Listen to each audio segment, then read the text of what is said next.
How do I source for remote employees? Really, there's so many people you can grab from. Please help me narrow it down. Check out this video right now to find out how. Hey, welcome to the Millionaire Recruiter. I'm Rand Rooney, your Millionaire Recruiter. If you haven't seen this channel before, it's all about making you the next Millionaire Recruiter. So again, happy 2021, super crazy. Everyone has a lot to say about last year and going forward. But what's interesting is as a recruiter, we are needed more and more and more and more. And I can't wait to do my video next week on as to why you should be a recruiter this year. I can say it tons of years in a row why you should be a recruiter, and then it's just heated up for the recruiting industry in general. And I do tech, so we've seen a lot of tech IPOs. One company that is one of our biggest clients went just recently, so very exciting stuff. So what's interesting is how the recruiting world is changing, and the biggest is now we're able to tap into remote workers, which is really exciting. So again, if you've watched my channel, you know that I do tech, but I think recruiting is just like a giant beast. It's so similar in different industries. There's minor changes, but really, I never fully understood why engineers didn't get, I guess, more of a lax when it comes to remote work.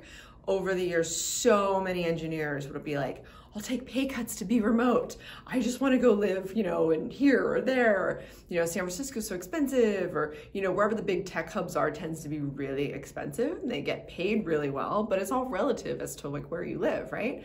So once COVID hit, companies, everyone was forced to work remotely. Everyone was forced to learn how to do it. I myself am now, I now have a remote first company, and we're doing really well. We're really efficient. I wish we would have done it a long time ago, although I do like to be in the office. So anyways, what that means is companies started to shift to remote. And then now they're remote first, lots of them. I would actually say about 80% of my clients are remote moving forward. That doesn't mean that they're not going to have an office, but they're very remote friendly, and they're gonna make sure that everyone feels included, because I think that was also the issue, is that when you're a remote employee, you were constantly, left out, not on purpose, it just happens. It's like that out of sight, out of mind.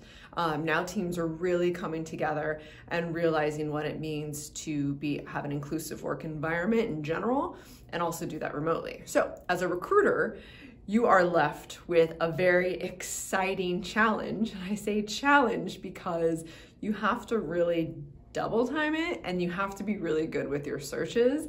But what's cool, I think, is that when you open up the door to the United States, some companies are doing worldwide remote. That's a whole other beast I haven't really dealt with. We're only doing Canada right now. But the whole world, I was used to this little tech hub, San Francisco. I branched out a couple spots like LA and New York, but Austin. But really opening it up, the United States, is fun because you're hitting people that you've never seen on LinkedIn. And so I always talk about how giant and how resourceful LinkedIn is. Now look at it nationwide, and it's just, so the cool thing is that these people that are in other states, like let's just say Kansas, like we placed someone from Kansas a couple weeks ago. That's somewhere I would have never looked, because they're not moving to San Francisco, right? So now we can grab anywhere, and those people are not used to the amount of messages. For example, like if we're working in different tech hubs, they probably get at least 25 messages a day. These people, not so much, maybe like 3 to 5 at the most. And so what's great is your messages can be very powerful. So I always talk about, you need to find a way to message a lot of people with the same message, but still come across very thoughtful and meaningful and not spammy. And so this even more so, because they're not going to be as used to working with recruiters. They're going to most likely be really stable with their job, because there's probably not a lot of jobs that were in their vicinity in the tech world, especially if they're really good. So you're going to have to train them a little bit more. So spend maybe about 5 more minutes on the phone with them, which in the grand scheme of things is not that much, but you really need to develop that relationship, because what's going to be great is you're probably not going to have as much competition, but you are going to have to groom them.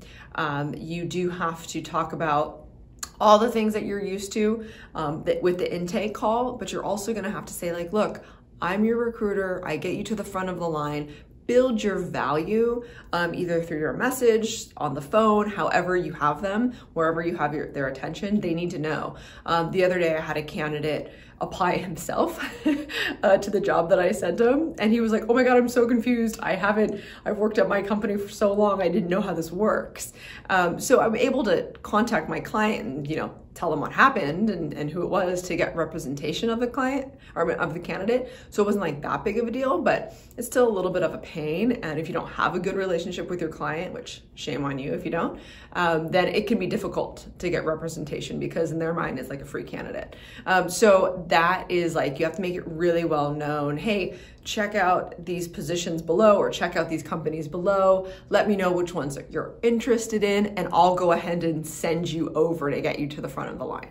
You can say it in that manner without saying like, and don't apply yourself, because that's just aggressive and rude. So there's just different tactics on how you have to treat nationwide searches. Also, what's good is you can have a lot of fun with your searches if you don't already, and obviously put the United States. I made the mistake, it was so funny. I made the mistake by like putting the world for some reason, and anyways, long story short, it didn't work out. So anyways, put the United States, and you can put like really hot companies in your industry. Like, let's just say there's 50 like amazing companies that your industry, your clients like to see people out of. When you put it in the United States, you're gonna find all sorts of gems.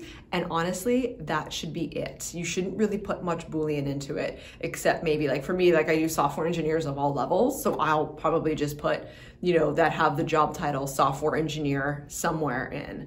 And then that they've been at their company for at least a year, because I think that's important. Maybe even when you're doing nationwide, you do that they've been at their company for 2 to 3 years, because then that might be a better search for you, because otherwise this is like this beast of a search.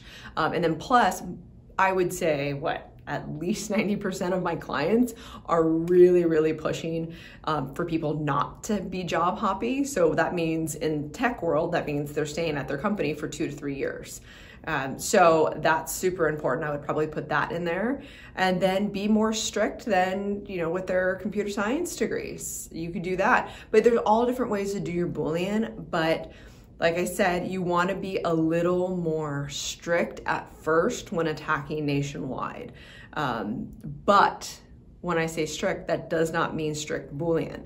That does not mean put all of the technologies or all of, the desires of whatever the company's looking for. That's not what I mean by that. And I just mean strict in the sense that they're just solid engineers. Because really at the end of the day, I know that, at least in my industry, that if they have a computer science degree and they've been somewhere for 2 to 3 years, they're going to be a solid engineer. Again, depending on whatever that my company wants. Clients are all different, right? But so go based on whatever like if you could sum up the people that your client wants, and then put that into the Boolean nationwide and not break it down in different technologies, that would just be solid. I love putting in, I don't know, let's just say Google. Obviously, anyone from Google is gonna be solid. Their interview process is difficult. So if I'm gonna grab people from all sorts of the areas from Google, yes, they probably make a lot of money, but I've noticed with all these IPOs recently, and all the different tech movement, people are willing to leave Google because they want a different type of a work life. I guess that's it, because no one is in the office. So think about this for a second. Google has all of these, Google, Facebook, all those big ones, have these amazing in-office perks. I mean, I've been to Facebook's campus and it's like Universal Studios. I was blown away by it. And of course people don't want to leave there because you have anything and everything you could possibly imagine, including kid care. You have an ice cream shop, all that stuff. So obviously I love ice cream. But now with everyone being remote, those perks aren't perks. I know that companies are still trying to keep it, like they were doing chefs, so companies are giving people money to do DoorDash and stuff like that. I know that's what I do. That's the best we can do, I think, for right now. But realize that those perks that helped people in everyday life make it really, really easy no longer exist. So maybe that's why a lot of people were at Google before. So maybe I can grab them. Maybe I can put them in, more passion projects. So this is how you're going to treat more remote recruiting, is passion driven. Now, of course, people do want to be stable. But I know at least in the tech industry, that's fairly easy to do. So you want to talk them through that. You want to make sure that you do know your client's financial situation. That's a biggie, just in general, but right now, especially with all the remote working, that's huge. You want to talk to your clients about all the remote perks they do have, because that's going to be super important. That might be something that they were used to and that they enjoyed. But what's amazing too is being able to grab people. The diversity is so much easier to focus on, because you're not just limited in certain locations, and that's just demographics. So I think that's really cool. Another biggie thing, especially that your clients are going to want to know, is does this person want to work remotely forever? Or do they have intentions on moving down the line? And maybe they do. I actually have had people. So you have to ask, where do you want to go? Some people are like, actually, I don't want to work remotely. Like, I want to stay in Indiana, and I want to stay with a company that's in Indiana that has an office here. I like going into the office. So you have to talk all those things out. Remember, this placement isn't just for right now, although that feels good. This placement is at least for a year to 3, really. Like, that's how you want to treat every situation. And then in theory, during that time that they're at the company's happy with you. So your client's referring you people. The person's happy at the client, and they're referring you their friends because you did such a good job with them. Of course, you can do a good job elsewhere. And then that's why recommendations, doing all remote sourcing, is going to really come into play, because they're going to want to look at your clout. They're going to want to be like, who is this person? What companies have they been working at, or like, who are their clients? So those things matter. And obviously remote sourcing is becoming more and more and more and more, and it's here to stay. That now all of a sudden people in Kansas are getting messages. Now they're up to 20 messages a day. So you want to get ahead of it. You want to be personal. You want to have that tender loving care, and then really, really work out that referral business, because I got to tell you, that's what's made it so strong for me. And I don't think that will ever change. So have fun with these remote searches. Get really broad with it. Remember who that perfect candidate is for multiple clients, and really go for it. There's lots of different ways to do it. I'm gonna do a share screen in a couple weeks, because I think that's really powerful. But also, if you have questions on this, I know I've gotten a lot of questions about candidate intakes recently, and client intakes, which are 2 really, really big things. And I have great templates for, and you do need to too.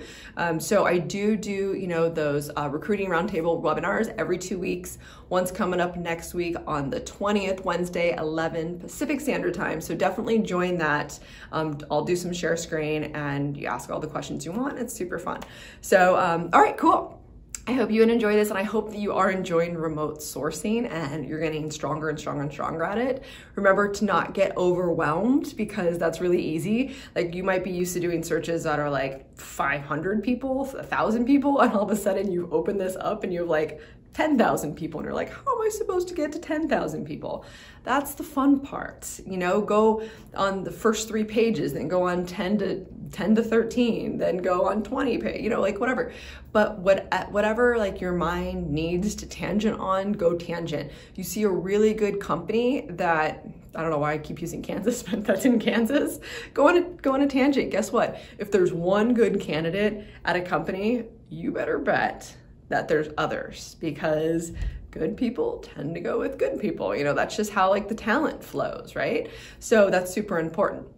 Have fun, tangent, make some money, and grab some clients this quarter. A lot of people are hiring, a lot of people are behind their hiring, and a lot of candidates need help. So enjoy, and don't forget to check out the millionairerecruiter.com. There's a lot of good stuff on my e-course, and I will see you every Thursday at noon. Like, subscribe, see you next week, and don't forget that money is just the vessel that gets you to do all the amazing things you want to go do. Go live your life. See you next week.